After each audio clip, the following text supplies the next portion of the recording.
In this video, we're taking a trip down memory lane on one of our greatest adventures together in South America.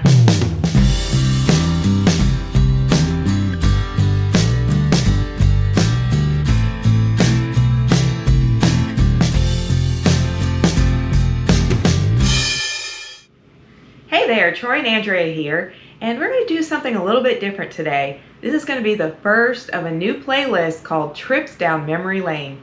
The reason we call our channel The Adventures of Troy and Andrea is because for the 25 years that we've been married, our life has been one big adventure. We've been on a lot of different adventures.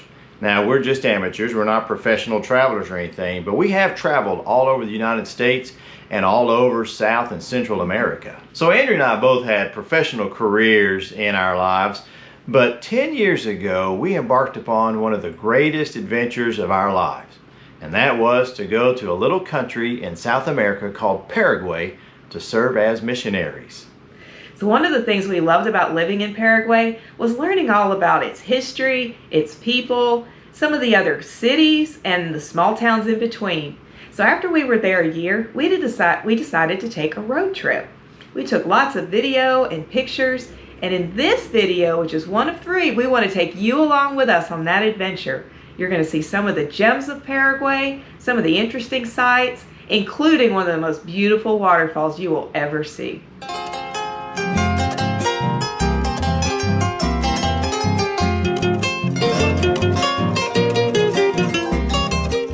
Our adventure begins on the first day there in Paraguay. We go out to the Chaco Boreal, and that takes us up to Pozo, Colorado, over to a city called Concepcion. Now, the Chaco is a very desert-like area that's very arid, and we made it to Pozo, Colorado, which is really nothing more than a crossroads. And then we start making our way across to Concepcion, and immediately we had to take a detour off of the road they were repairing onto this very muddy road, and it was so bad we really didn't know if we were going to make it down through there. And then all the potholes, that was one of the things we noticed and what this sign means. And as you can see from there, about every 50 yards this entire distance we kept running into these massive potholes. It was horrible, and it made us going very, very slow. So as this sign says right here, yes, this route was in bad shape.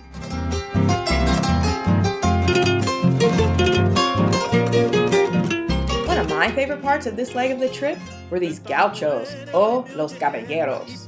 In the Chaco, there are lots of cattle. In fact, the city of Concepcion has many cattle processing plants. As you can see in these pictures, that there's lots of activity in this town. You can see the old Spanish-style structures. It's very Catholic, and it's just very quaint with all its little shops and restaurants and things to do. And the buildings, they date back to the early 1900s.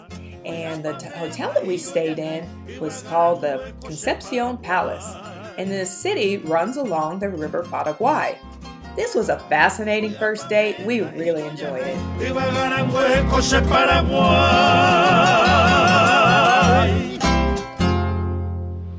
So on day 2 of our adventure, we left Concepcion. We visited many interesting sites along the way and ended up in one of the country's most dangerous cities, Pedro Juan Caballero.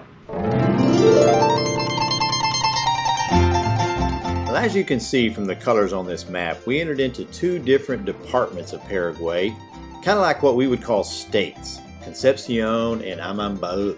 Now, one of the most fascinating features of this part of the trip was not only the incredible landscape that changed so differently from the Chaco Boreal, but this big giant rock outcropping called Cerro. Now, I know that sounds really weird, but that's because that's the Guarani way of saying it. Guarani is the first language of the Paraguayans, and Spanish is their second language. And the Y in Guarani is pronounced ugh. And so there's a lot of strange names up here, including this Cerro Membu. Now, one of the other things about this is just all these hills and valleys and how everything changed, and it was so green and the big red rocks. But that Cerro Membu just stood out from so many miles away.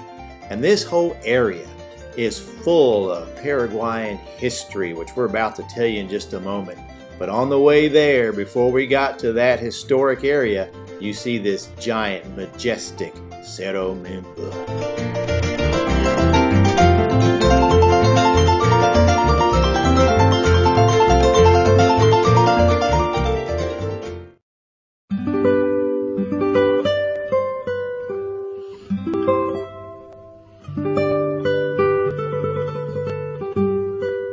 Mariscal Lopez was a dictator that ruled from 1862 to 1870 during the War of the Triple Alliance. He died here at this place, on this stream in the middle of the national park Cerro Cora.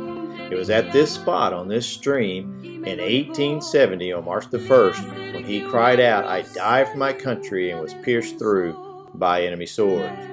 This is a very important place for the Paraguayans because Mariscal Lopez is probably the most famous of all of their heroes. And while we may call him a dictator, they call him president. And this park was made in his memory and is a very special place for the Paraguayans.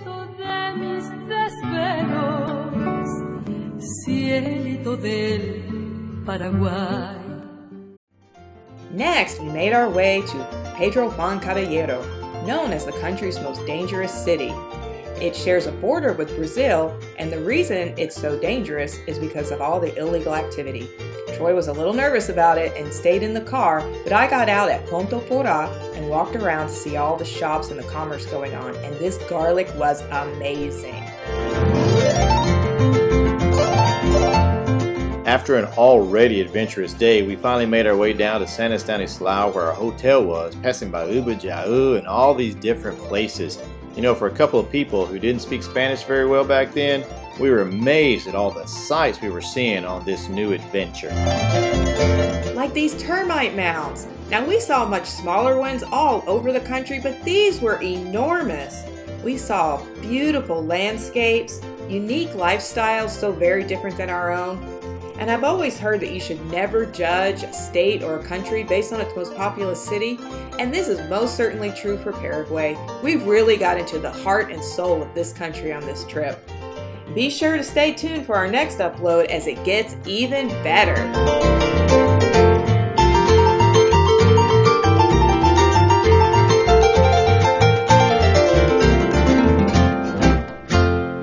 Well, that concludes day 1 and day 2 of our adventure in Paraguay back in 2011. We hope you've enjoyed it. We hope to see you in the next video whenever we bring you part 2 of this series. Meanwhile, thanks for joining me and Andrea on one of our little adventures.